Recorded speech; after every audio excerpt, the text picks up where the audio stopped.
morning. Good morning, boys and girls. How are you today? Well, today we will be talking about blends. I noticed when you took your last Dibbles test that we didn't do too well with our blends. So we want to make sure that you understand blends. We want to make sure that you know them really, really well because blends, knowing your blends will help you figure out certain words.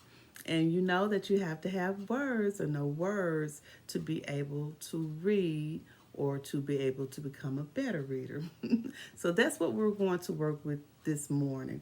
So what I will be doing is holding up an object, and when I hold up the object, I would like for you to tell me what sound you hear at the beginning of the object, and then we'll talk about what letter the object represents. Okay, so I'll do one for an example. All right, so and I'm going to put this behind me so you can see it well. So this, boys and girls, I will probably call blueberries, right?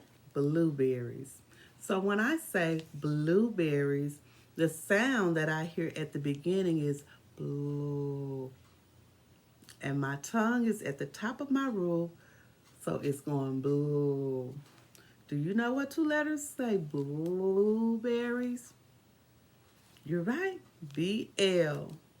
BL represents blueberries. That is the sound that I hear at the beginning of the word blueberries. All right? So now we'll try another one. Ooh, look at this, boys and girls. This is a plane. We ride on a plane when we have to go a long distance sometimes. It helps us get there quicker. Plane.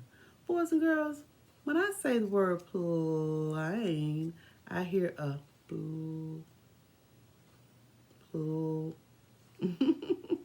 And I know the two letters that represent blue are P and L.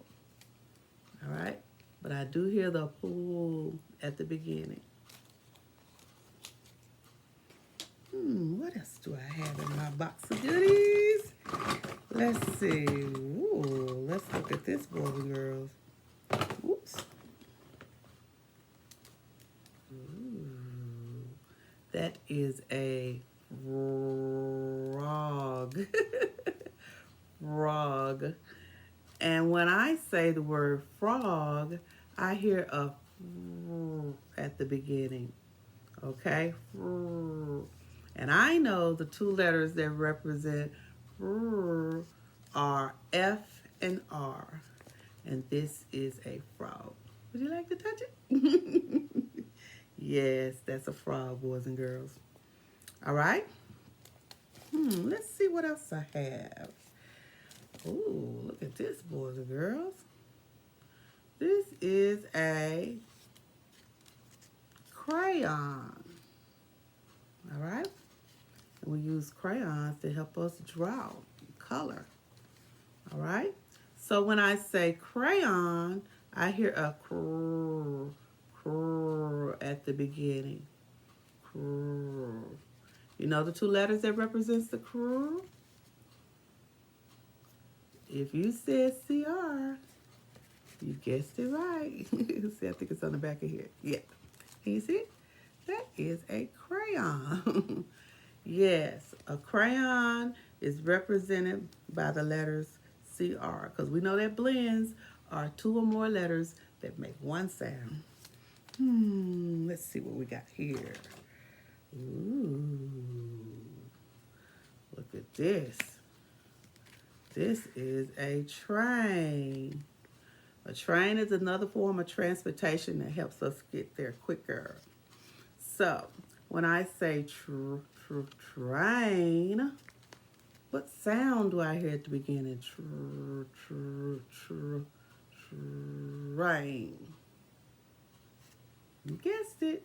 TR are the letters that are represented by the train. Let's see what we got here? Let's see what else we have here. Here's a good one. This is a spider. It's a red spider.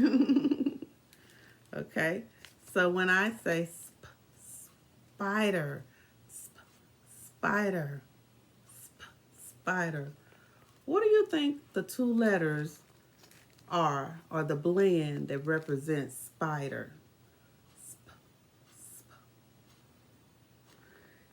If you said SP, you guessed correctly because SP is represented by the spider.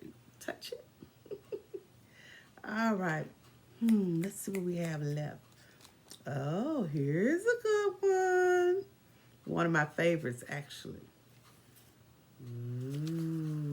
La la. Now, this is money, and this is a dollar, but it's a special kind of dollar. It is a $20 bill. 20. 20. And when I say 20, what sound do you hear at the beginning? 20. 20. Did you say TW? Because if you said TW, you are correct. TW is represented, or is the sound that you hear when you say 20. And it goes 12. Very good. Let's do a few more, boys and girls. Ooh. Have you ever seen one of these? Yeah? So this could be called two names.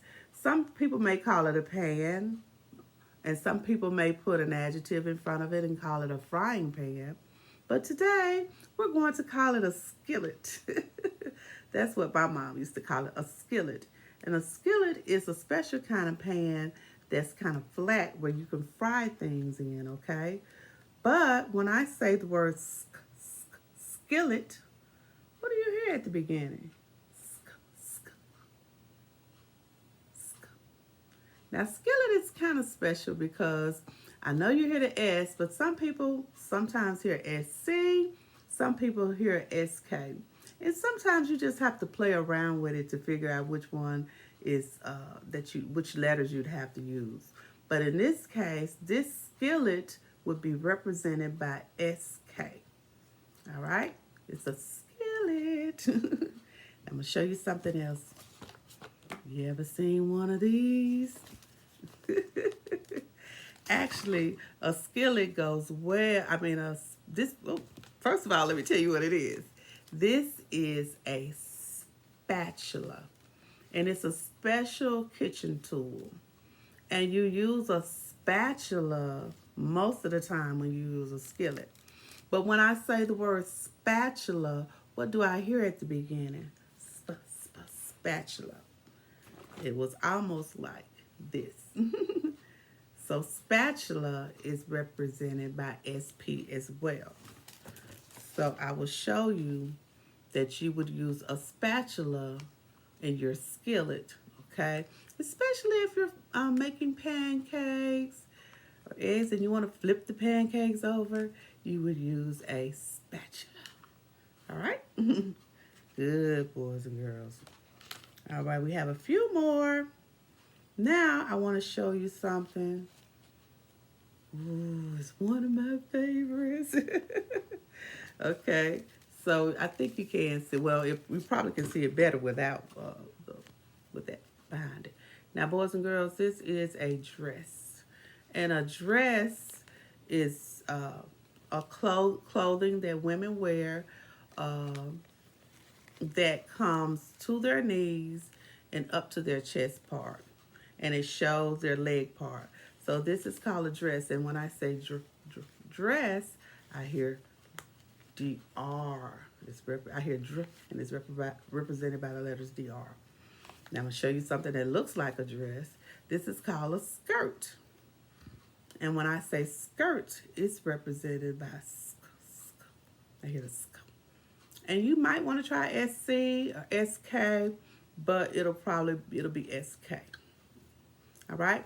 So the difference between a skirt and a dress, they look somewhat alike, but a dress will cover the whole chest area, whereas a skirt will only come to your waist or your stomach part. And it's mostly worn by women. Okay? So this is a dress and this is a skirt. All right, so next time we're going to talk about digraphs. There's special kinds of blends, and we'll be talking about this object, and we'll talk about this object, but we'll save that for next time. Okay? All right.